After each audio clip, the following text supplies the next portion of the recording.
And welcome to Tuesday's February 11th City Council Finance Committee meeting. With us this evening, committee members present, myself, Councilor Di Natale, Councilors Walsh, Zarella, Boschman. President Kuchmarek informed me that he will be running late this evening, but he will be here. We will start with an announcement regarding the recording of public meetings. I ask anyone in the audience who is recording this meeting to please identify themselves for the record now by standing and stating their name and address. Anyone recording the meeting? Seeing none, public forum. If there is anyone in the audience who wishes to address the committee, they may do so at this time. You may speak on any item appearing on the agenda for not more than 2 minutes. Please stand and state your name and address and the item on which you wish to speak. Do not see anyone wishing to speak. We will move on to the agenda. Councilors will take 030-20 and 031-20 together, as they both are related. 030-20, order that the City of Fitchburg approves the expenditure of additional funds from the Commonwealth of Massachusetts Department of Conservation and Recreation Mass Trails Program and the approximate amount of $50,000 for the purpose of said grant, which is to complete design for Phase 1 of the Mirror Lake Accessibility Project, and 3120, that the City of Fitchburg approves the expenditure of additional funds from the Friends of Coggeshall Park and the approximate amount of $12,500 for the purpose of said grant, which is to complete the designs for Phase 1 of the Mirror Lake Accessibility Project. I have a letter here from Recreation Director LaRose to the Mayor on January 29th. Dear Mayor Di Natale, the Board of Commissioners have received a grant in the amount of $50,000 to complete design for Phase 1 of the Mirror Lake Accessibility Project. Phase 1 of the Mirror Lake Accessibility Project includes the construction of an accessible boardwalk connecting the existing walking trail along the shoreline of Mirror Lake adjacent to the driveway and parking lot to the gazebo and amphitheater. Please see attached a rendering of what the proposed boardwalk could look like. This grant will be matched by $12,500 from the Friends of Coggeshall Park, bringing the total design cost to $62,500. I request you and that of the City Council's approval of the expenditure of funds from the Mass Department of Conservation and Recreation Mass Trails Program. Mr. LaRose, is there anything you'd like to add? No, that covers it. Any questions from the committee on both orders? Motion to approve? Second. Motion made and seconded to approve. Speaking on the motion, Councilor Walsh. I just wanted to point out, I am a member of the board for the Friends of Coggeshall Park, but since I'm not personally gaining anything from this, I don't really feel it's a conflict of interest, so I am going to vote on this. But thank you. Thank you. Councilor Boschman. One quick question, Mr. Chair, if you may ask them.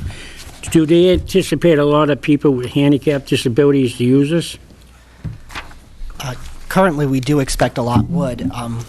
On top of the potential for this to just be an accessible trail access and a place to return our concerts to, we currently have a lot of wedding photos and wedding ceremonies taking place there, and a lot of older family members would enjoy being able to attend, with anyone with limited mobility currently has difficulty scaling the steps that we currently have access with. Okay, thank you. Thank you very much. President Kuchmarek has joined the committee's meeting. We have a motion made and seconded to approve 030-20 and 031-20. All those in favor? Aye. Opposed? It is unanimous. Thank you. Thank you. Thank you, Nate. Councilors, I will take 3420 and 3420 and 3520 out of order and move them up for Mr. Skowarski, who's got a CDBG meeting following this one. 34-20 is an order that the City of Fitchburg approves the expenditure of additional funds from the Massachusetts Executive Office of Housing and Economic Development MassWorks Public Infrastructure Program and the approximate amount of $3 million for the purpose of said grant, which is to make comprehensive improvements to Main Street and Boulder Drive. And then Order 35-20, that the City of Fitchburg approves the expenditure of additional funds from the Commonwealth of Massachusetts Department of Transportation Complete Streets Construction Funding Program and the approximate amount of $399,600 for the purpose of said grant, which is to provide for pedestrian improvements along Main Street and Boulder Drive and along Electric Avenue. Mr. Skowarski, would you like to make any statements on these? Yes. Good evening, councilors. I believe I've laid out most everything in these letters, but they are a bit, shall we say, long-winded. So I will refrain from reading them, but just sort of big picture. We applied for First the MassWorks program for a project to convert our Main Street and Boulder Drive to two-way traffic and conduct a number of Complete Streets initiative changes along the way. We've estimated a $3.7 million project. And in the first step, we received $3 million from the state through the Mass Works program. That was a top 5 award across the Commonwealth, something I think we're pretty proud of. It was a very competitive grant process, and we were, again, right up there at top 5. With the Complete Streets program, we received $399,600, which is $400 shy of the maximum grant amount for the Complete Streets program. That $400 keeps me up at night. I think we could have got to 4 if we really tried. But, that being said, I think with both of them, we made ourselves very competitive. The bulk of that Complete Streets award, $320,000, will go towards the Mass Works program. One of the things we found when we implemented the first Complete Streets work on the Upper Common is that there are some economies of scale at work when you're working with a smaller grant project in a roadway. If you're doing a $200,000 roadway project, you're going to get a $200,000 quality contractor who will apply for a bid. But in this case, we are able to layer it on top of the larger Mass Works grant program. It will ensure we get a better bidder. It ensures we create some economies of scale within my office in DPW, that we can better manage and administer the grant. And at the end of the day, it minimizes the design match that we have to put forward. So for the Complete Streets program, you're not able to fund design, so you have to pay for it out of pocket. If we would have gotten a $400,000 project standalone, it would have cost about $100,000, but because we are able to fold it within the Mass Works program, we are able to basically save on design cost entirely. So it was a cost-efficient measure as well. This project, in large, will be funded through state grants. There is currently $375,000 set aside through the CDBG program, and there is potential that this might come in front of the council for a free cash allocation in the future should we need extra funds. We aren't in that situation right now. Just to run you through sort of timeline and general theme for this project. This project will create flexibility both for automobiles and for pedestrians. For automobiles, it's just frankly, you'll still have 2 lanes going west, 2 lanes going east. They'll just be more efficiently allocated. For automobiles, it's just going to be a more convenient way to get around downtown. There's a reason we had it that way pre-1967, and a lot of communities have done this, decades ago, frankly, reverting back to the historic patterns that just make a whole lot of sense. And they make sense for people, too. They allow for better ease of travel for people, for bicycles. And, I know there was a petition that went in front of the Public Safety Committee that looked at closing down Boulder Drive, period, to allow for a pedestrian mall. This project actually allows us to do that on a temporary basis. We can close down Boulder Drive. We could close down Main Street for larger events like Civic Days, like the Natural River Brewers Fest, with minimal disruption. And the same can be said for large infrastructure projects. We're going to have a number of sewer separation projects on Main Street in the next 5 years. We're going to have a number of big construction projects. This, again, allows for that flexibility that we don't have to rely on Main Street for all of our westbound travel. We don't have to rely on Boulder Drive for all of our eastbound travel. This project also aligns with a number of important infrastructure investments, one of them being the Water Street Bridge project, which is on the 2021 tip. We've been working hand in glove with MassDOT throughout this entire process and really making sure that, number one, if there are backups on that bridge as the construction program continues, there will be actually a way to turn off of the bridge and get onto Boulder Drive to head westbound. There will also be more flexibility to go, for example, up the Putnam Street Bridge to better access downtown. So the Water Street Bridge is a great, exciting project, but it could create headaches if not for this two-way project, and I think the state recognized that in accepting our application. It also aligns with the Twin City Rail Trail. Between that 4.5-mile rail trail, the bike lane we have on River Street, and the Complete Streets improvements we made already at the Upper Common. With this work on Main and Boulder, we'll have almost 6.5 miles of both off-road and on-road bike travel. So I know initially with River Street, folks said it was a bike lane to nowhere, and my line that I often throw at folks is, Rome didn't build their bike lanes in a day. It takes time, and we're working on it. We've got to slowly build a network, and that's what we're doing here. And then lastly, it aligns with a number of important infrastructure projects that the city and that Unitil will be doing over the next few years, providing us with flexibility. And then finally, it improves the pedestrian experience. And I think that's why since 1996, maybe further than that, but at least in my office, I can see just reams and reams of planning documents recommending that we move to two-way travel. Certainly, Smart Growth America in the more recent years in 2017 recommended we do the same. And we're looking to finally implement things we've been talking about for a really long time and take advantage of this MassWorks grant program and the TDI initiative that's made us really competitive for this award. So briefly on timing, we aim to have a 25% design available in March, and we're going to have a public meeting with the business community, with residents and stakeholders that are interested in learning more. At that meeting, in advance, we'll be sending out flyers, sharing the designs online, so folks have some time to really digest the material before we talk about it in March. Then the goal will be to have the designs wrapped up in late spring, have the project advertised in June, and have the bids close in July at the very latest. And then have a project really start construction in August of 2020 and completed the following fall. So there will be a couple opportunities to get in front of the council again for this project. First and foremost, aside from that public meeting in March, there will actually have to be a literal vote to convert the streets to two-way traffic as an ordinance, and that will be another opportunity for the council to really weigh in on the designs for this project. They're not currently at a phase that I think we could really have a productive conversation about the minutia of the designs, as it were. And then again, if we have to come in front of the council for additional funding, that would be another opportunity. But there will be at minimum 2 opportunities through the public hearing and the ordinance vote, and potentially 3 with a free cash allocation, which again, depending on where the project budgets out as we get further on, may or may not be a request that I'll be making to the council. And I'll leave it at that.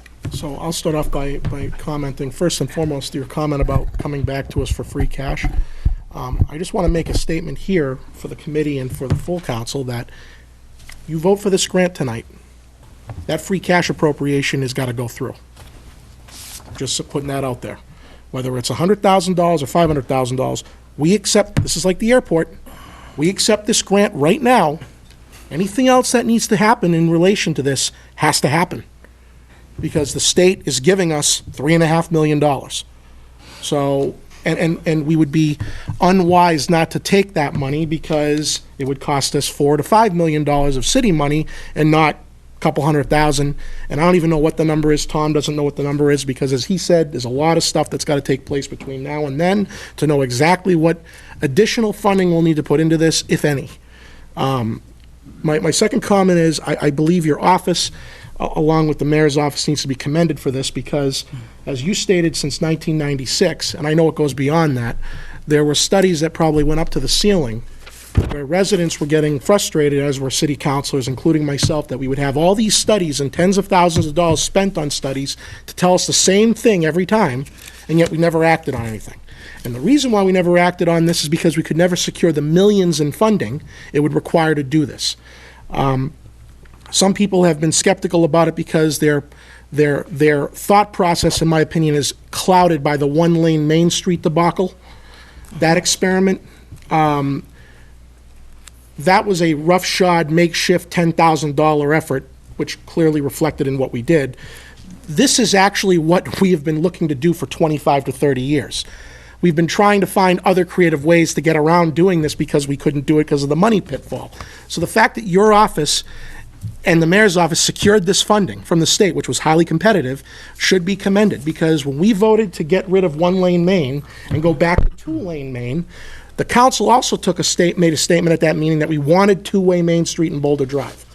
And you said to us at that meeting, well, we all want that, but it's going to cost us millions of dollars, and we need a state MassWorks grant to get it. And lo and behold, 2 years later, we got it. So congratulations to you guys, because without your grant writing ability, we wouldn't have gotten the state to go along with this. And I also think it's a testament to the fact that the state believes in what we're doing in the entire downtown. They're not going to give us $3.5 million if they don't believe in everything else that's going on to complement it. So this is just another piece of the overall downtown revitalization pie that we have now secured. And so I am very excited about it, and this is a long time coming, because I've been hearing about it for 13 years, since I started here, and I can't believe we reached a point today where we've actually got the money to begin doing this and going back to what we should never have left, in my opinion, but hindsight is 2020.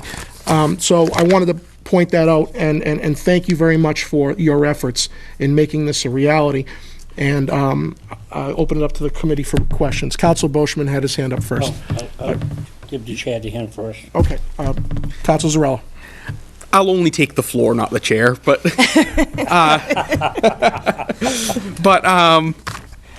no, I just wanted to say also I've been wanting this for a while. I'm very pleased, and honestly, 2 years ago when we took that vote, I didn't really know you from Adam, and so I did have a worry at the time that this, that we were going to say, let's put it back to 2 lanes, and with the intention of making it 2 ways again, and that 2-way piece was just going to kind of get shelved somewhere and be we'll get to it eventually kind of thing. I've since realized that doesn't happen under this administration, and I'm very pleased that it took so relatively little time, given the realities of state funding, to actually get this from that vote to a concrete proposal. I'm also very pleased that this is being looked at in a sort of integrated, holistic way, because we've had problems in the past with piecemeal work where, one department is doing one thing and another department is doing another thing, and they're not talking to one another, and so we wind up with, the rails not meeting up in the middle, so to speak. So I'm very pleased to see this go forward. Thank you. Council Boschman. Don, you and I talked before. Quite a Say bit. it again. A couple of years ago, city got a grant, fix up Main Street. We spent $2.5 million, if I'm not mistaken, on that grant. We all took a bus tour, what they were going to do. Now, the same grant, we're coming back, we're going to take 3.5 or 3.28, something like that, because we got 80,000 going up to Electric Avenue. Right. And that's got to be done, I hope. Absolutely. This year? The funding is available until 2021, I believe. Summer of 2021. All right. And the only reason why I say that, I'm all in favor, don't get me wrong, of a 2-way Main Street. But I want to make sure that we're not going to come down the road after we spend $3.5 million, or $3.2 million, with the other $2.5 million, and say, oh my God, we don't like this plan again. We seem to put in money, and we have no problem to rip it up and try it over again at a big cost, at a really big cost. Now, I talked to you before, and I'll say it again. I've been reading online to see how you make Main Street better. Everything I've been reading, even the thing that you asked me to go through at the university, Smart Growth, and you took the survey, they want green space, and they want to be able to have a place to hang out. That's what they want. I understand you shutting off Main Street, but on the stories that I have read, I was going to bring some in to show you, that they say that they want the area. They don't want to stop the traffic. They want an area where they can go and sit down and eat, play their games, whatever they're going to do, relax, listen to the music and all of that. Not from the radio if they got a band down there. I just want to make sure that we're doing the right thing, because you're the one who's telling us, as this whole council, and you're going down to HIP down there at the planning board tonight so you can get the rules changed, because you want to put in another 200 units downtown. So 200 units is a lot of people downtown area, because you want to convert that to housing stock and everything else. And these people are going to want somewhere to hang around. They're going to want somewhere to go. They want to be able to go out the back door from the restaurant and sit down and have their wine and listen to the music and eat. That's what they're going to want to do. The new people, not the new millennium people, that want to be all right here, all focused in one area. They don't want to go too far. They don't want cars. This is what you told me, and that's what Smart Growth has said. And I keep on saying that I think we're moving too fast on Boulder Drive. And I think that you have an opportunity, because you won't hurt any businesses, and I know I put the petition in, and I know the council rejected the petition, but it's still in Public Works, and I'll probably ask it to get redraw. But I believe we need an area where it's going to be common, because most of your restaurants that I see coming in, if you're coming on Main Street from downtown, way down, from Summer Street, will being all on your left-hand side.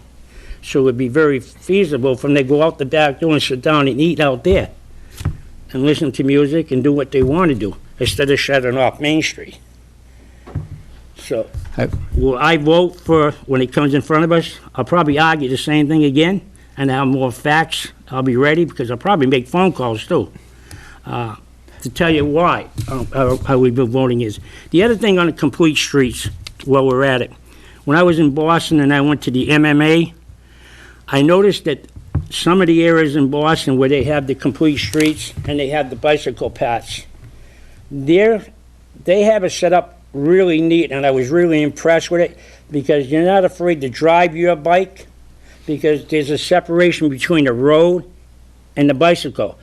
There's a curb, in other words, and it's a little bit higher. If I'm not mistaken, it's a little bit higher.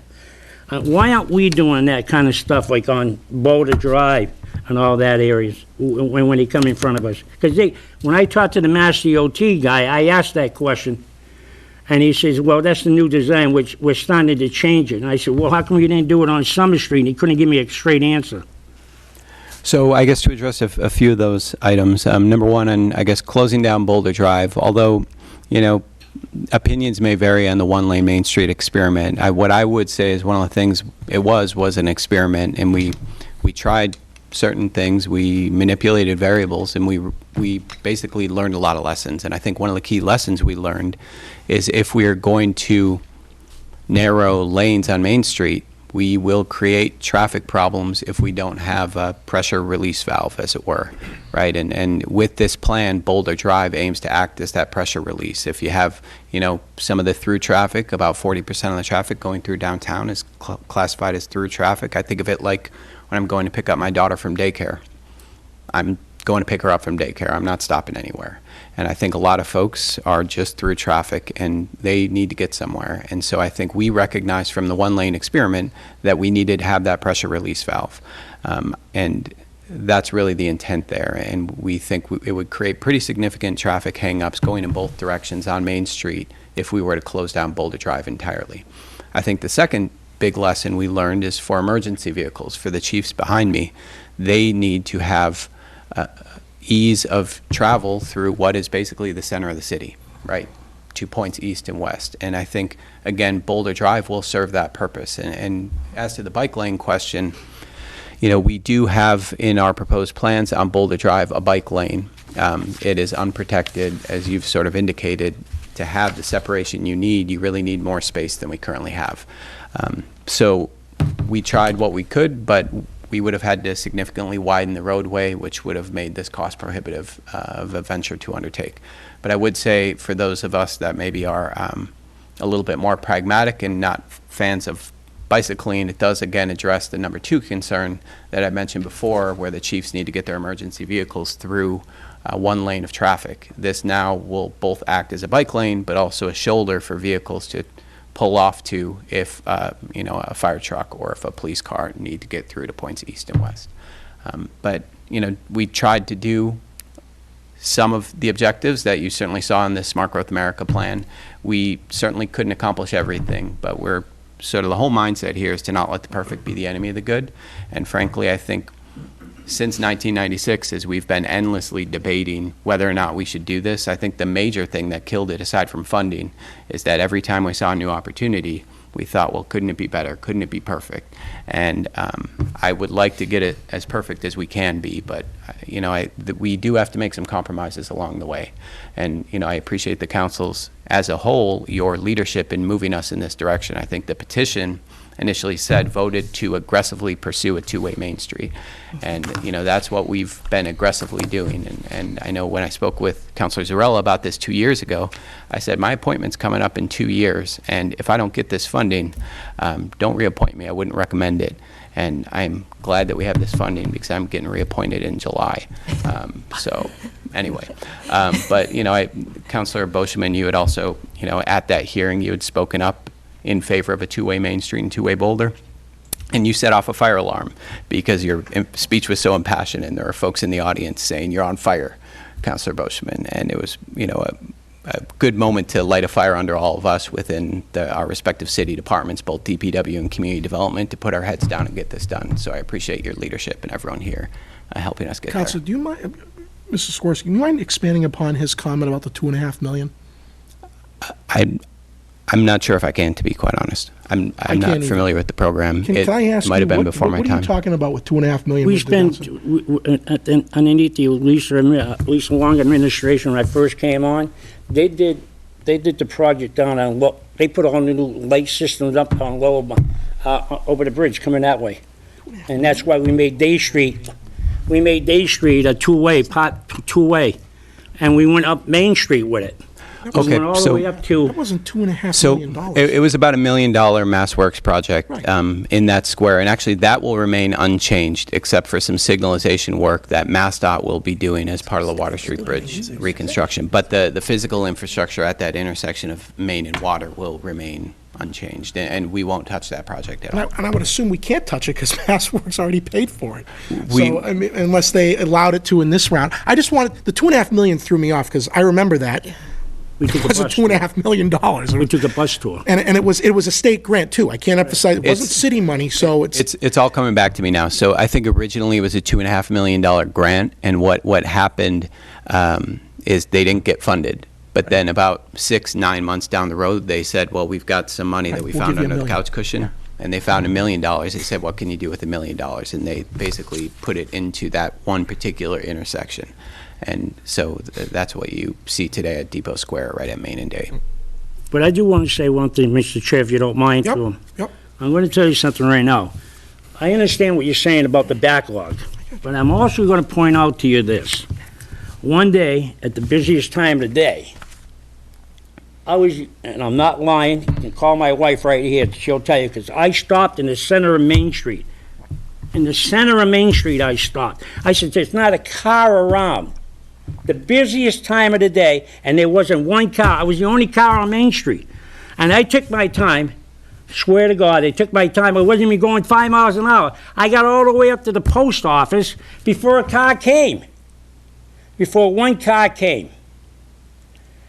And so I said, how can anybody, if you're in business downtown, rely on that when there wasn't a soul on Main Street and there wasn't a car on Main Street but me and my wife? Counselor, how is this relevant to the discussion? Huh? How is this relevant to the discussion? It is discussion because I'm trying to It's not tell them the relevant to the reason why, discussion. I'm pointing out to Mr. Chair, the reason why I'm in favor of blocking off part of Boulder Drive, not all of Boulder Drive, from Putnam Street down to Cushing Street a little bit further, for a green area, for what I have read. I'm not going to stop the project vote against it. I'm not in favor because I'm a Do what you pro-advocate want. of two-way Main Street. But Boulder Drive, I say differently. And that's the only reason why, what I've been reading. I'll just say to that that's your viewpoint. I worked on Boulder Drive for 11 years, and I can't tell you how many times I saw the entire road filled with cars. Not just in the morning and in the afternoon, but during lunchtime. The employees at DRS were irate every single day because they couldn't safely cross the street to go to the parking garage because of all the traffic going down there. So I respect your view and your experience, but I worked there for 11 years, and I saw traffic at all points of the day.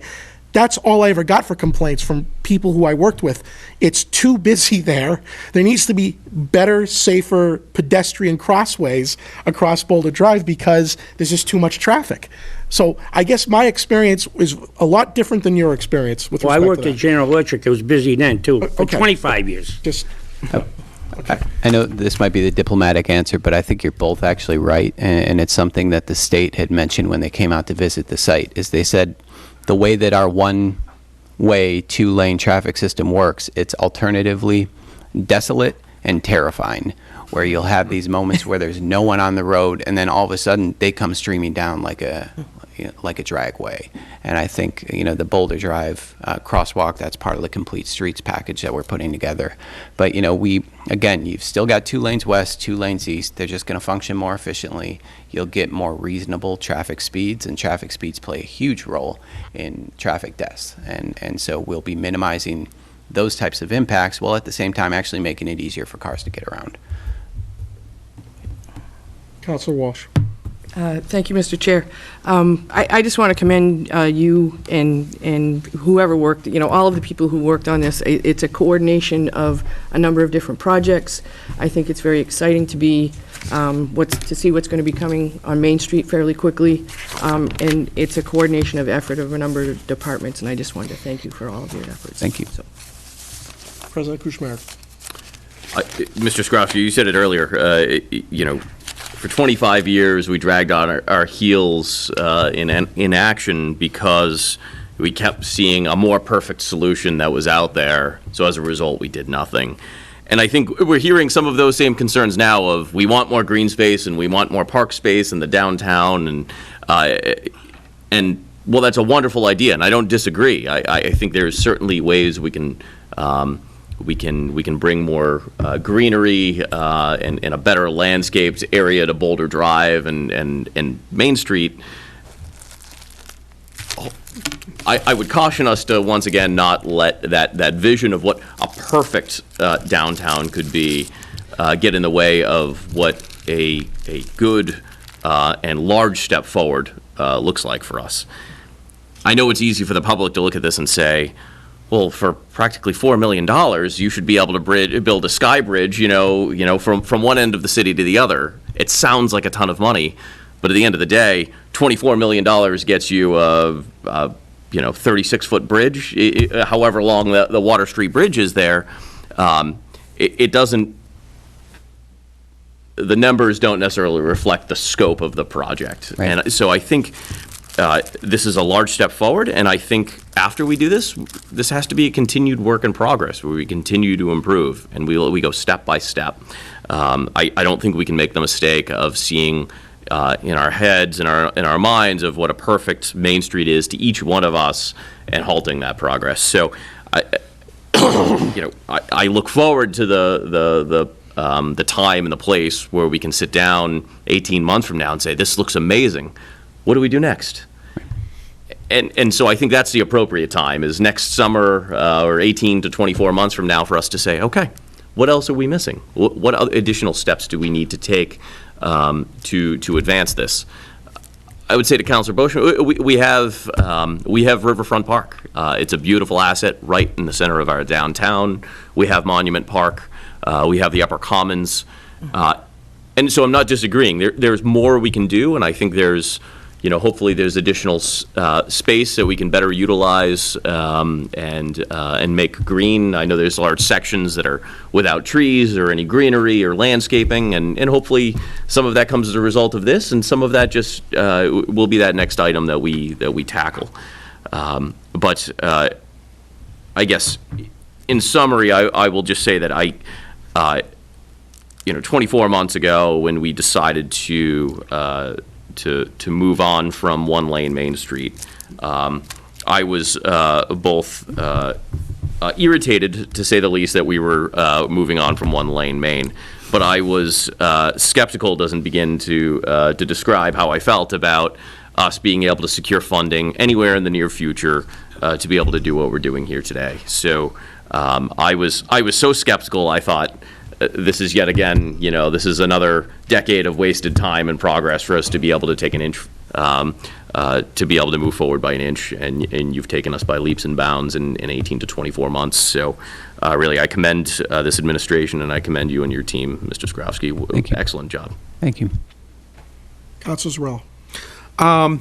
I was going to mention Riverfront Park as well, but I also wanted to mention Mill Street. It's not green space per se, but it is an outdoor sort of dining and recreation area where people can sit and enjoy themselves. And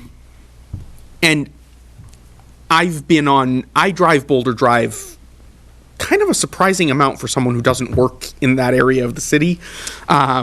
But I'm down there going to City Hall, going on my zoning board rounds. I'm going up and down downtown multiple times today, actually. I've seen Boulder Drive and Main Street at both levels. I've seen times when it's taken me, 15 minutes to get up Main Street, and crossing Boulder Drive would be, cause for taking out an insurance policy. And I've seen times when I could meander back and forth across the street and not have to worry about it. There is, from what I've seen, both in terms of personal experience and talking both with Tom and other planners, other people involved in this sort of thing, there is no feasible way to get two-way Main Street without a two-way Boulder Drive. There just isn't enough street there for Main Street to function as the only way in both directions. Anyway, though, if everyone's been heard, I'll move to approve both of these. Second. Motion made and seconded to approve 3420 and 3520. Just speaking on that motion, I just want to emphasize that, I hope I don't come across as a pom-pom waver, because I am a very negative person by nature. The reason why my optimism is so high is because I started on this council in 2008. And we all know what happened in 2008. City crashed. Okay, so that was only 12 years ago. Where Main Street is today didn't take 5 or 10 years to happen. It took decades. There's a lot of residents I've talked to who love this stuff going on, but they're skeptical because they read all this good stuff. They haven't really seen anything tangibly take place outside of City Hall's renovation. But there is over $150 million that's being invested in public and private money throughout the downtown. And some of it's happening now, some of it's going to happen, some of it is in the concept phase, but this is complementing that whole revitalization effort. You have B.F. Brown, you have City Hall, you have the theater block, you have the Fitchburg Gas and Light Building, you got the building between Boulder Drive and the Martell Building, you've got we just had a meeting today in Economic Development Committee, the HDIP tax credits for the 3 Ivor Johnson Mill buildings on River Street that are going to be put into 70-unit market rate housing apartments with about 4,000 square feet of retail use. You've got Morin Square that's going to be happening. You got the Fournier project. You got the corner of Day and Main for Morehouse. All this stuff is or will be taking place. I can't wait to see what it's going to look like within the next decade. But unfortunately, it takes time. And people are very impatient because all we ever get from the past was negative, negative, negative, but it's all coming to fruition. So this is just another piece of that we have not been able to do in 25 years. Now we're going to be able to do it. And this isn't just throwing money against a traffic pattern. The whole point of doing this is to make downtown not only aesthetically pleasing, but safe for people to walk through and entice people to drive down there. All of this is supposed to complement bringing in the business after that. You bring the people, you bring the foot traffic, and the rest will follow. It may sound optimistic, but let's put it this way. We haven't been successful up to this point in our downtown in the last 5 years. All this stuff is happening in the last couple of years. So I'm very optimistic because I remember where we were 12 years ago. None of this was deemed possible 12 years ago. So this is the early phases. We're just doing this now to get you off and running. As he stated, there's design work that's got to be done, public hearings that have to be held. So I appreciate you putting the time and effort into this. And with that said, I have one thing since you get the chair. Council Boschman. The only thing I want to say to this council, the committee, is this, and to you, Tom. I'm not trying to be negative. I'm trying to be positive. What I was trying to do is make it exciting. make the excitement downtown where people are going to want to come downtown. Counsel, I wasn't talking about you. I was talking about a lot of other people I've talked to over many years that will believe it when they see it. I know, but I just. And I don't blame them for feeling that way. I wish I could fast forward 5, 7, 8 years from now, when it's all going to be done. But we got a ways to go, so it's exciting to say the least. Motion made and seconded to approve the 2 orders. All those in favor? Aye. Opposed? It is unanimous. Thank you.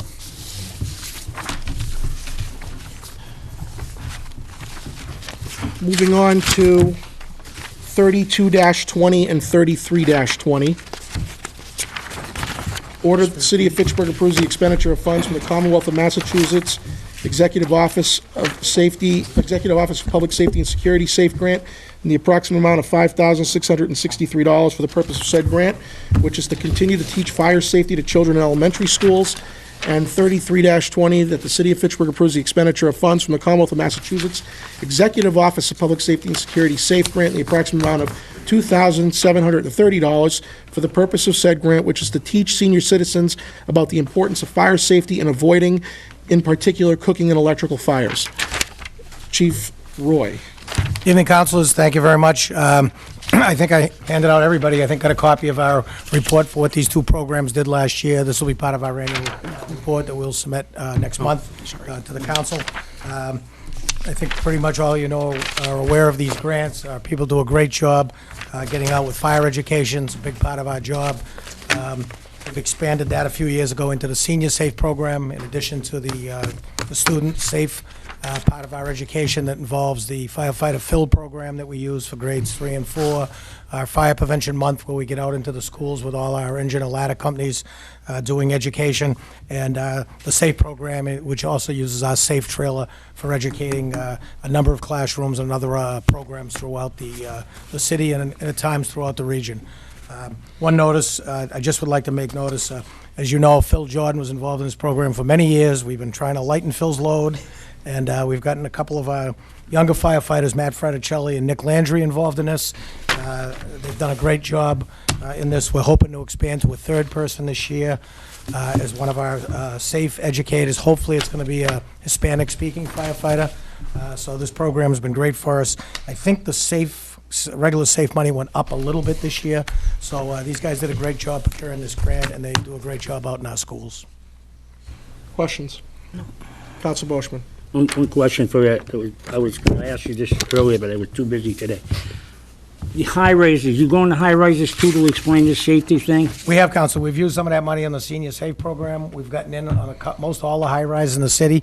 The challenge we're finding, I think Matt mentions it in his report, is getting the people down there for a 2nd or 3rd visit. You know, they come down sometimes, and then we go back again for another visit, and sometimes it's difficult to get them down there. And I think in the last paragraph, he explains we're going to put a bigger effort into trying to get those folks out and getting the management of some of these elderly high-rises to get their folks down there. Yeah, okay. Cooking fires and that type of thing are big Yeah. in these high-rises, and we need to work a little harder at that. Yeah, like the Wallace Tower, the one on Purchase Street. Yeah, and- Fitchburg Green, 50-day, 54 Wallace Ave, Sun, all of them. Right. Yep. That's what I was concerned about. Thank you very much. Council Kuchmarek.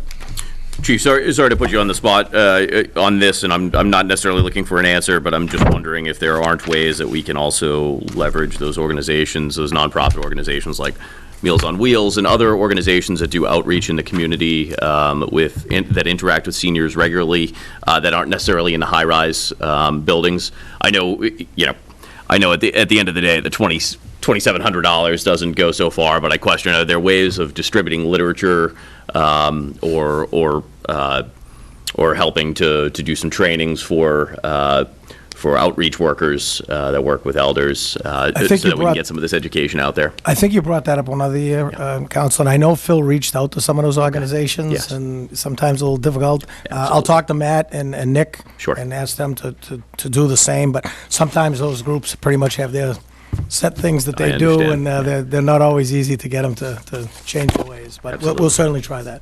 Thank you, Chief. A motion to approve 032 Second. and 03320. Motion made and seconded to approve 032 and 03320. All those in favor? Aye. Opposed? It is unanimous. Thank you, Chief. Councilors.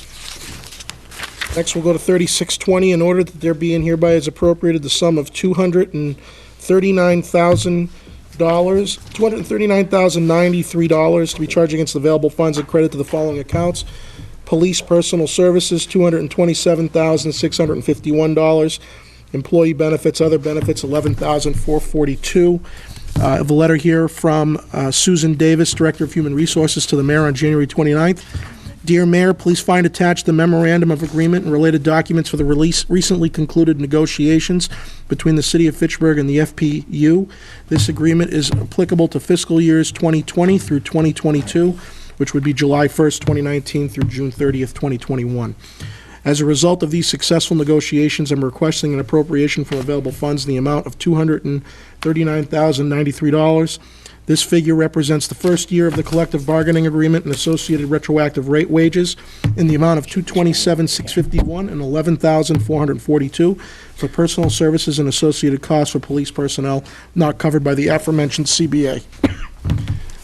We have here Chief Martineau and Ms. Davis to speak on this. Or would anything else you'd like to add to the letter? No, I think the negotiations, as I mentioned in the letter, were very successful. I think that, it went a long way toward, for instance, giving the police officers a fourth step, which I think is important for certainly some longevity purposes, but I think, and that those particular steps in any of the ranks will be achieved after 25 years of continuous service, with the city. So I think that we were able to address some other issues in the contract as well, kind of more of housekeeping matters. But along with that, we were able to eliminate longevity for all of the members of that union, and we created a cap on the contractual overtime, which is kind of a little involved, but certainly was a good thing to be able to do for the city, and as well as for the officers. Thank you. I'd like to just begin by acknowledging members of the Fitchburg Police Union here this evening. The negotiation team is joining us here tonight, and I'd like to publicly thank the negotiation team for working with us, working with the city collectively, and coming up with a solution that I thought was good for all sides. We sat down for almost 5 months at different points in time, and I think we came up with a very good proposal that we brought to the mayor and the finance team. What I saw out of this contract is two very important things to me, and that is recruitment and retention. In the law enforcement profession, recruitment is down significantly not here in the state of Massachusetts, but nationally. And two things that come out of this are going to provide better recruitment opportunities, but more importantly, better retention opportunities within the Fitchburg Police Department. And one other area that we were able to improve upon was additional resources to our supervisory ranks. So I think some exceptional things came out of this. There was some give by the union. We spoke about longevity. I think that's going to go a long way where they negotiated for the reduction in longevity. But I was very pleased the way this came out, and like I said, I thank the negotiation team for getting us to this point, and I thank the mayor and the admin team for coming up with this as well. The longevity removal, is that something that we're going to be going after citywide? Because I see it in all of the budgets right now. Well, we actually, in the last negotiation cycle for 4 or 5 unions, we were able to negotiate it out of 2, and then partially, whether it's, maybe just for ongoing or for new hires, but that is the direction but certainly it's going to depend upon the union, but that is definitely the plan. But again, I think that we need to, on some level, be able to reward longevity, potentially in another fashion. Coming from the private sector, I mean, if you work longer, experienced, just in the base salary, I don't know why that has to be a separate number. I never understood that for anybody. Instead of having it be longevity, put it into the salaried number. I mean, coming from the private sector also, I definitely, I actually agree. I agree with that. Does longevity count towards the pension? Yes, it does. Yes. So to me, I never understood it. Just throw it in the salary, get rid of the line item. It's just another added scrutinized row for people like me to look at and go, what is that? Instead of just putting it, I'm not looking to take it away, and I'm saying put it in the, and I know that's what you guys are working towards and what you're doing now. That finally, I've been here 13 years. I'm glad to see it happening, because I don't understand I understood the line. I'm just like, why don't they just put it in the base? I'd like to try to come up with some different ways to be able to do that, because I do think that, certainly it's you're rewarded, obviously, for the number of years that you work here, and I think that's great, but I think I'd like to see it put in other ways. I never disagreed with the reward. I'm just, the classification of it, it counts no matter what, so just make it simplified. Instead of 2 rows, just have it be 1. Exactly. And in some of those groups, that's exactly what we've done. And with this particular group as well, that was exactly as with the firefighters as well. We implemented a 4th step. So, and with this group, they completely gave up all longevity. I would for that assume that the other unions that have not subscribed to this yet, they didn't get as much of a differential in their, if they're not going to give, we're not, what I'm saying is the unions that are subscribing to it, they get a benefit from subscribing to it, whereas the other ones, they'll get the longevity, they won't get another bump elsewhere. Correct. So it's a whole give and take, because there are some unions that, beyond longevity, they don't have additional stipends, or they don't, it's a give and take. Again, it just really depends upon the group. Also, I'd like to note that the 2 largest unions outside of the school department, this is where you're going to see the biggest bang for your buck, for lack of better terms, when you're talking about 2 of the largest unions outside of the school department. Yep, we always have to be cognizant and aware of our financial constraints, but for the amount of work these guys do and the sacrifices they make, it's well-deserved, and we have to also be cognizant of the market and other departments and what they pay and what their scales are, because we don't want to lose good talent, and we don't want to not attract good talent. So, it's essential for us, and people don't think about the attraction of the talent aspect of these contracts, because it's a very tough job, obviously, one of the toughest out there, and I understand that there may be years we have a lot of retirements, there may be years we don't. Those years we don't have a lot, we have a lot of retirements. Chief has to be able to have a pool ready to replace those retirements as soon as possible. And as you mentioned, Chief, in the past, it's not like it happens over 2 weeks. It's many, many months, if not well over a year, before these guys are trained and back on the front line or get into the front line after a retirement. So we have to make sure that pool is constantly being replenished, and any way we can do that through the contracts, is a benefit, because you have to be competitive. You can't price yourself out of the market. So I appreciate, we talk about dollars and cents, but it doesn't go without saying that the work these men and women do on our behalf is always, at least from my chair, and I'm sure I speak for everybody else, immensely appreciated. And also, there's rewards too. The city of Fitchburg had a report, the police reported out this past summer, that violent crimes, type 1 crimes are at 5-year average lows, and it's a testament to the chief, his command staff, and the frontline officers for the work they're doing. We're seeing tangible results in our crime statistics, and therefore, especially now more than ever, I don't even flinch at something like this. It sounds like a lot, 227, but it really isn't when you talk about how many people. I was say, when you break down, it's 80 people? It's not a lot. And it's not. I'm going to play Mr. Calculator here, because that's what I like to do. You're talking like $2,800 for the year. And For what they do, I'm more than satisfied what I with said it. earlier, it's tough to put a dollar figure on recruitment and retention. Yep. That's some of the biggest challenges facing law enforcement, of both recruitment and retention, and this goes a long way towards that process. Any questions on the contract? Council President Kuchmarek. I'll just reiterate, I think, it makes sense from the dollar and budgetary standpoint, right, about retention and recruitment. As difficult it is to put a dollar figure on there, there is a very tangible cost when we're not competitive. But I'd say the bigger point that Councilor Di Natale just made is we've talked about the progress we've made over these past 5 years in terms of crime statistics and where we've been and where we are now. And Chief, I'll continue to heap praise on you, but it's not just the leadership. It's the entire force and the entire department from top down and bottom up. And if we want to continue getting those type of results, that means retaining and rewarding those employees that help get us there. And I think this department has done a tremendous job.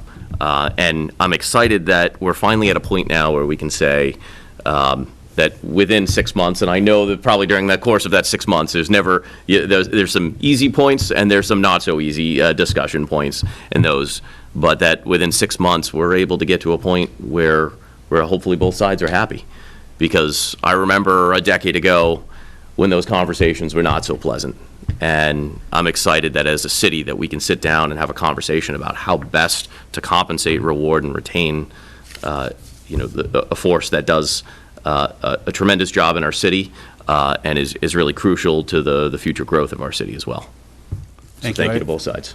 I appreciate the kind words. We have some of the finest men and women in law enforcement in the state, and it's their hard work each and every day. It's not it's the men and women behind me that are responsible for that.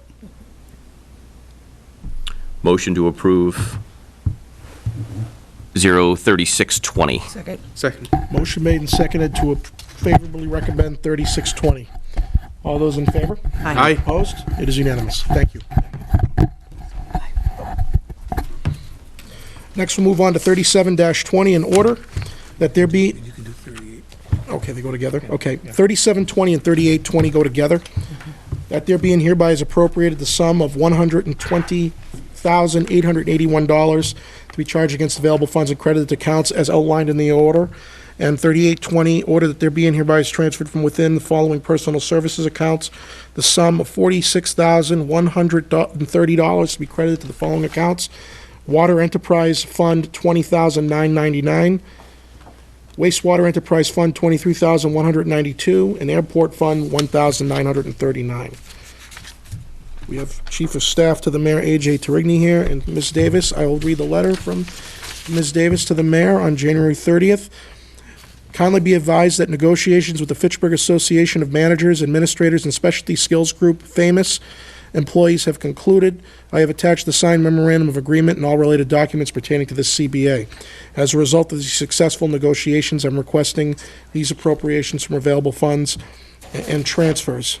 These amounts represent the first year of the collective bargaining agreement and associated retroactive wages. Good evening. Good evening. So this negotiation went well also. Our main focus for this particular group, as has been with the other contracts that I've negotiated, was to really take a deep dive and to look into what makes sense with the positions within the contract, not the people holding the positions, but the positions themselves.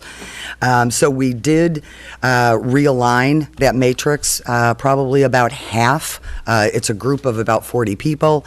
So we realigned positions, about half of them, to make them more logical and equitable, whether it was between the positions certainly just within that union, as well as other unions and other positions within the city. For instance, whether it was an assistant city clerk as opposed to a deputy of some type, and how that translated into this matrix. We did a lot of housekeeping items in this contract as well. I do want to say that it was definitely a good negotiation. We worked well with the union, and I think Nick Erickson, is here. He is on the negotiating team. So I just want to say thank you to FAMOUS, because it took a lot of work to be able to get this realignment done, and I want to say thank you to the mayor's office as well, for supporting this, because it took a great deal of work on this particular contract. Council Bushman. I got one thing to say. You're probably all going to get upset with me. The airport fund, $1,000, $2,000. I know it's not a lot of money, but it is there. I'm gonna repeat my statement on this. I don't consider the airport part of the city, personally. See, when I look at the airport, you guys are all gonna laugh at me. If I look at the city, I get to use Colzar Park, I get to use Park Hill Park, Coolidge Park, any park I want to go to, I can go and use. And the city workers take care of it. I pay them to maintain those parks. The city workers take care of the streets. I pay them to take care of the streets. Manhole covers, the water department gives me clean drinking water. Wastewater takes care of the waste so they won't pollute our rivers. I'm all happy with that. But the airport, I don't get to use. I don't get to use. It should be self-sufficient. They should be paying their own. Point of order, Mr. Chair. This is about positions and position grading and salary compensation, not You're absolutely right, not but I'm airport paying grounds. for it. Counselor? It's Is it a point of order raised? Mm-hmm. So, It is at the discretion of the chair to determine, the question for the chair to determine would be whether the debate in question is relevant to the agenda item. the chair says that it is not relevant to the discussion. Can you please keep it to the contract itself and what the money is funding in that contract, and not go through a litany of discussion about what they do, how they apply to the city? That's not the appropriate venue here. It's coming out of available funds. And Counselor, available you funds- referenced the $22,000, the $1,900? Yeah. It's not coming out of available funds. Says it right here, available funds. Order 38-20 says that transferring $1,939 from within the following personal services accounts. This one is There's a transfer associated with this contract, too. What's that? There's a transfer internally within the departments associated with this contract. That airport fund number of 2,000 is being transferred within the airport. May I ask the city auditor a question? Am I reading that correctly? So it's not, according to a paper I read at home, according you sent out, some of this money was coming out of available funds. Okay, so if I may answer. Order number 3720. 3720 is coming out of available funds, and that's covering all of the accounts within the general fund. Order number 30. Not the airport. Order number 3820 are funds for the water, wastewater enterprise funds, and the airport fund, and they're transfers from within. Because in order to enact a contract, we have to fund it. The way we're funding it is by taking money out of the water enterprise fund and putting it back in, Right. within the personal services account. We're doing the same with the airport. We're basically taking it out and putting it back in, saying that they have sufficient funds currently to cover that cost. So the available funds, the free cash, they're not getting any of that. They're not, They're paying for it internally. This is not coming out of free cash. This one is not coming out of free cash. the next one is, right, The Tom? next one is, well, in the discussion coming up, that's gonna be similar, in that the funds for the water, wastewater enterprise fund and airport is coming, transfers from within. All right, So it's money already appropriated. all right. Motion to approve 037 and 03820. Motion made and seconded to approve 3720 and 3820. All those in favor? Aye. Opposed? It's unanimous.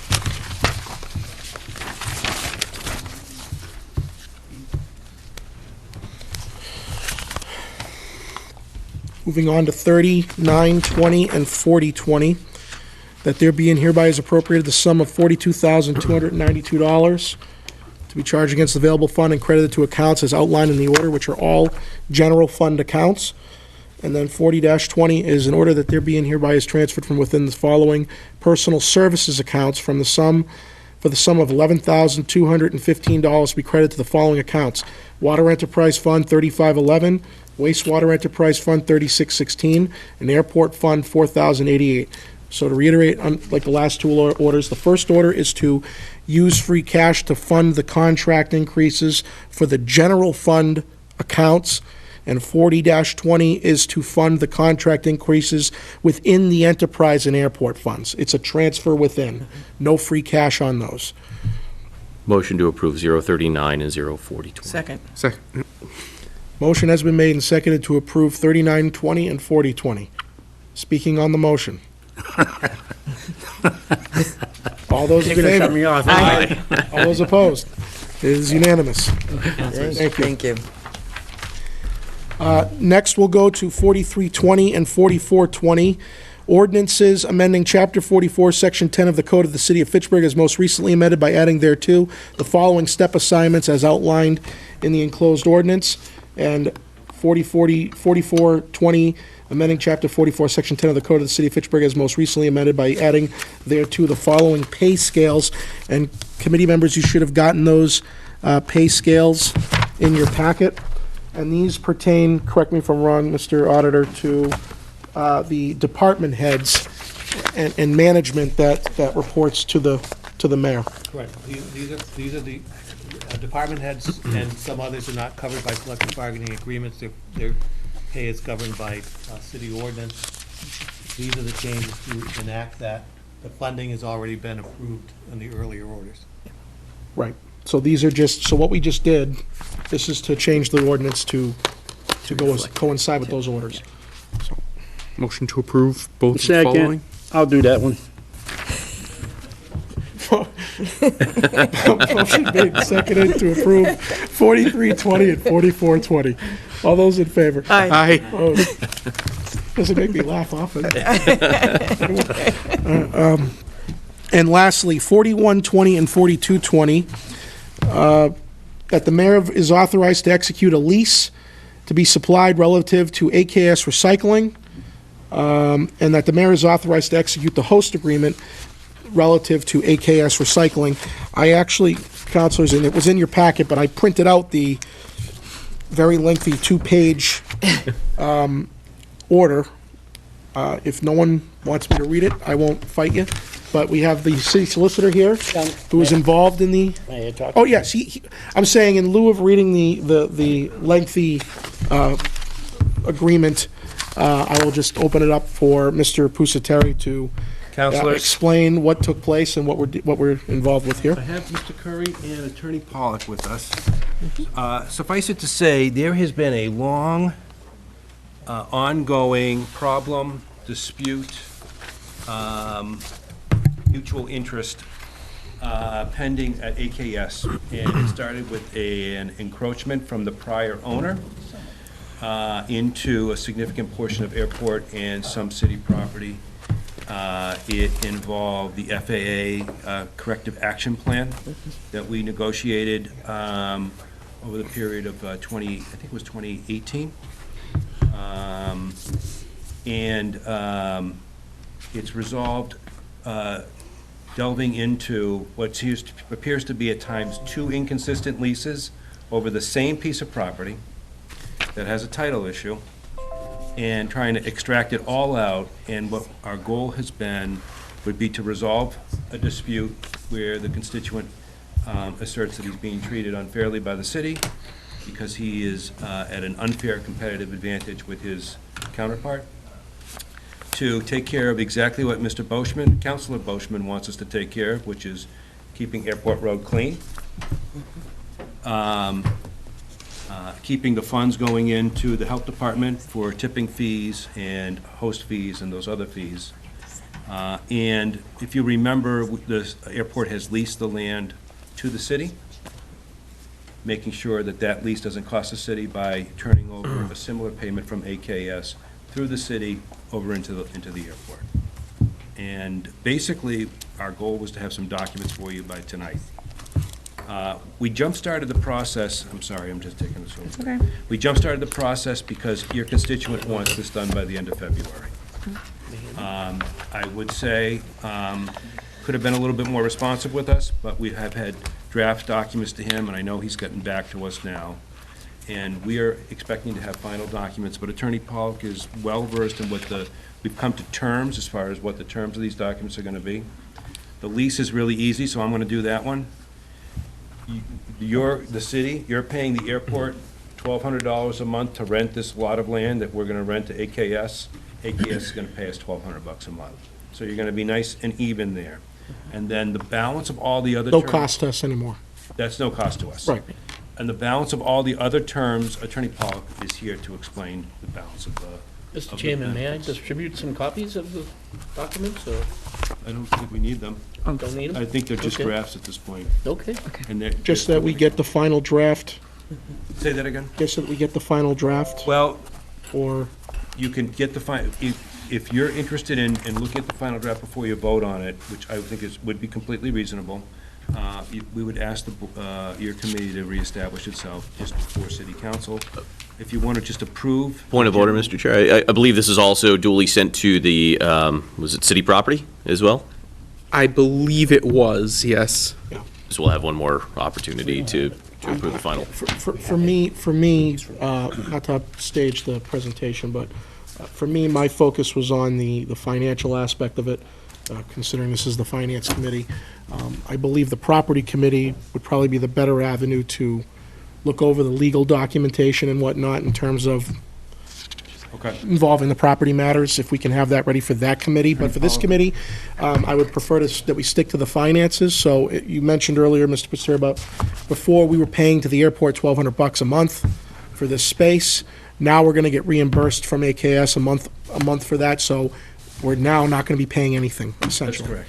So no impact to the city cost-wise going forward. Is there anything beyond that financially that we should be concerned about with regards to this agreement? The only other piece to that is the tipping fees that we are receiving. We've been receiving them all along. The city has been under the two different contracts. What we've tried to do is combine the two different contracts that started in two different time periods. One started in 2001 and one started in 2004. So And what are the tipping fees? How Oh, much I'm are sorry. they? So they were essentially set below $2, and then they were supposed to incrementally increase. However, then a new owner took over from the first owner, and they really weren't consistent with the area facilities that were similar. And so that's when AKS came to the city and said, we'd like to be treated in a more fair manner, which I know that the mayor supported, wanted to be business-friendly with it. And after speaking with Steve, and Steve met with me and AKS several times, as did Mark, I believe, Babadoro. Did he meet with us too? Yes. So we all met. They looked at the different tipping area fees and agreed that $3 per ton and per truckload was fair. That seems to be consistent with the other facilities in the area in northern Worcester County. And we have agreed upon that, so that's what they will be. There is a provision for increases at the end of the term of the lease, which has 2 5-year automatic renewal periods. That can be reviewed, but again, the Director of Health and the Health Department would have the ability to either let the automatic increase take place or to say, well, this really isn't consistent with the area numbers and it's not consistent with the industry, and he can make a decision based upon that. So these are tipping fees associated with the landfill? I'm sorry. With the Counsel? landfill, the tipping fees? There's actually tipping fees and host fees. Okay. Yes, the This tipping- just deals with the tipping fees?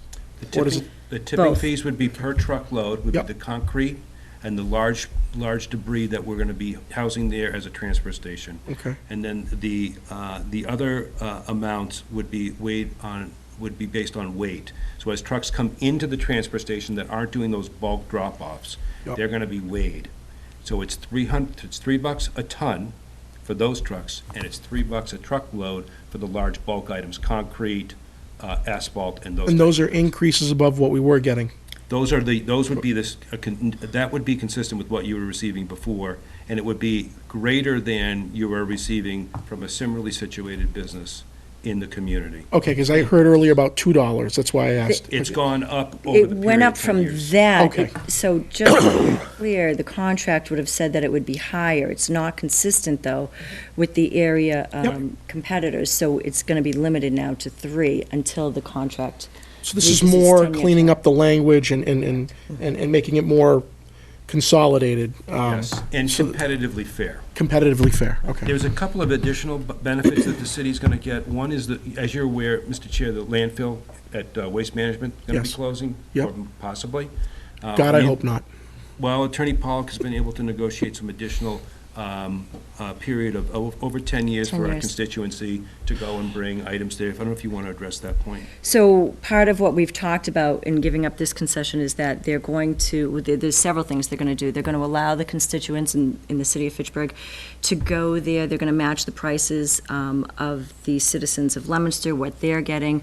But there'll be also hazardous waste days that they're going to provide twice a year for a 10-year period for the citizens of Fitchburg. For free. Yes. And they're also going to give discounted rates to the city of Fitchburg to bring things there that are competitive and matched. We won't be higher than any other community that's going there. They've also already started, but it was part of the agreement, that they're going to keep the entire area of Airport Road clean. I know that Mr. Curry has inspected that, and he keeps an eye on that. I've been asking him regularly whether or not they're doing this, and he says they're doing a great job. They're out there all the time cleaning up the road for that. So the citizens of Fitchburg will be gaining these services, as will the city of Fitchburg. President Kushmer. So this $3 per ton, the tipping fees that we're getting now, those currently go to the general fund? Yes. Where will they go in this new contract that is before us? Go to the general fund, and they will be required for your body to further appropriate them. I think conceptually in our minds, they've been going to fund certain services provided by your health department, and then there's been some other discussion recently about whether or not we would allocate those. And, Mr. President, I think that you're In that, I won't get into too great a detail there, but I will just say that I think, you know, we should examine where these tipping fees go and see if it makes sense for us to put them off to the side. This is a hazardous, this is a waste site, so we should look at, you know, long-term remediation and, you know, make sure that we're good stewards of this land, that we have the funds necessary for when that day comes, when it is no longer a hazardous or just a waste drop-off station or transfer station, that we have those funds available to use to remediate or mitigate any issues that are on that site. So I would hope that we just look at that and that we're not just, I know it's tempting and I know it's additional revenue and we're always looking for ways to be creative, but this is one of those areas I don't want to just see it go into the general fund. I really want to see us look long-term and say, even if it's 20 years off from now, that we have a plan already in place for how to tackle that situation, because all too often, we as a city council have been tasked with, you know, dealing with an issue that should have been thought of 30 or 40 years ago, and we accept certain agreements or properties. That's not the case now. I think we're in good shape, but I think here's an opportunity for us to, we've already identified a long-term issue. Let's make sure we're ready to tackle it when that day comes. If I may comment, Yes. Mr. Chairman? Yes. In my FY21 budget, I did propose just that, is Wonderful. to propose some sort of funding to maintain closed landfills in the city. Great, excellent. I pray that doesn't happen. We have We're one- going to be in big trouble. That is You heard it here. We're going to be in big trouble if that landfill closes. Big trouble. Council Boschman. Now, you're telling me, and you're telling Council Walsh that they're gonna clean up the Airport Road. Now, if the sheriff's man's not gonna do it, it's gonna be AKS, right? Correct. Well, if the sheriffs want to get guys and go down there, I mean, more the better. No, the reason why I'm saying that is because I can use the sheriff's guys in my ward, Okay. and that's the reason why. They keep on telling me that they gotta go down to Airport Road to pick up trash. That's what I'm told numerous times. And I know for a fact that the sheriff's department goes down there because they get the black bags and they leave them on the side of the road, and then I believe our DPW guys pick it up. Okay. So as long as they tell me that AKS is gonna do the work, I have no problem with that part. Now, and back to Councilor Chris Merrick's thing, I'm hoping that I'm worrying about the brownfield, what we're having up at VF Brown, that we have to clean up that mess. I believe that AKS is involved there, or whoever goes in there and uses that for recycling or getting rid of waste, and there's waste in the ground, that they should be held responsible, not us. Even though we're getting $1,200 a month from them, to me, that's not a lot of money, $1,200, if they're gonna destroy the ground, and it's gonna cost us millions to clean it up. I think they should be responsible for that. Counsel, if I can answer that, the landfill is capped at the airport by 1970s capped definition. That's a completely different definition today. However, AKS is not allowed, and the writing is in the lease, that they cannot disturb. In fact, in the beginning, before they could start, they had to put down 2 feet of fill on top of what was presently there. And they cannot disturb the land. They cannot excavate. The land is only strictly used for storage of municipal solid waste, which is concrete, asphalt, yard waste in some cases. So there is no disturbing, no excavation that by city code, by the lease, by DEP, they can't do it. Okay. Plain and simple, they just can't do it. Okay. It's difficult to make them responsible for something that we own that operated as a landfill 50 years ago. Why would they accept that? You have to put the fair market value of the land in the back of your head, and what's it worth? At least it's not a piece of land that is just sitting there and not. It's producing income for the city, and it has a use. How many other uses could go on that and utilize it and still allow the city revenue to operate? Are they, if you don't mind, Mr. Chair, are they gonna grind up the concrete and the asphalt, recycle the asphalt? Or what are they gonna do with it? Machinery. Huh? I believe it's around springtime, and they do grind up all the material. Oh, they do? All right, because I seen a lot when I drive down, I look over. I don't know what the cost is, but I'm told it's a very expensive process, so they only do it once or twice a year as needed. What do you do, rent the machines from Whitney and Son? They do Go rent down the and crush them up? machines. I'm not sure of the details, but All right, that's all I wanna know. Thank you, sir. Motion to approve 041 and 04220. Second. Second. Motion has been made and seconded to approve 041 and 04220. Oh. On that motion, I just would like to add a caveat that our approval is also contingent on what the property committee does. Yes, thank you, Mr. So, I don't want to tie the committee's hands in property that, well, finance passes, so we have to. I'd like it to be stipulated that we approve it pending the approval of the property committee as well. Approve and refer, yeah. Yeah. Approve and refer our approval to the property committee. If I could. I would so amend, yeah. You're Approving and referring. Property committee. Do I have a second on I'll that? second that amendment. Okay, so I have a motion made and seconded to approve and refer to Property Committee 41 and 42-20. Speaking on the motion, Counselor Zarella. I just want to briefly concur with the remarks by President Kushmerek, because as soon as you started talking about that, what flashed into my head was the constant talk about the excise fees.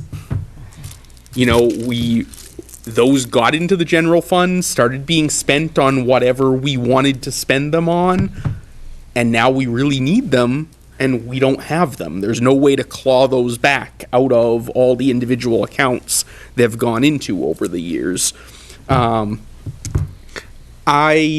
would love to see the city continue, as it has over the last few years, to look several years, even a decade or two into the future on the decisions that we make, so that whoever is sitting in my seat 20, 25 years from now is not faced with cleaning up our mistakes.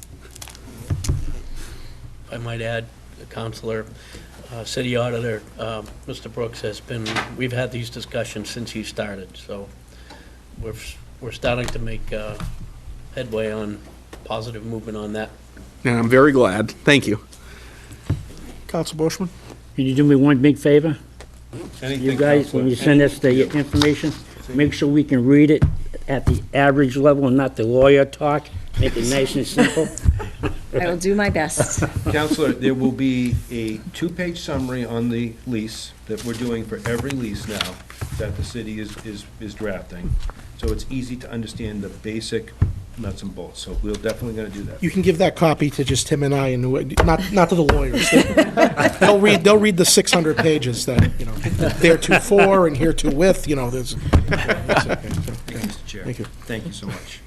Thank you. Motion made and seconded to approve and refer to Property Committee the two orders. All those in favor? Aye. Opposed? It is unanimous. Motion to adjourn. Second. Motion made and seconded to adjourn. All those in favor? Aye. Aye. We are adjourned. Thank you. Committee together before the end of February. Yeah, there's one.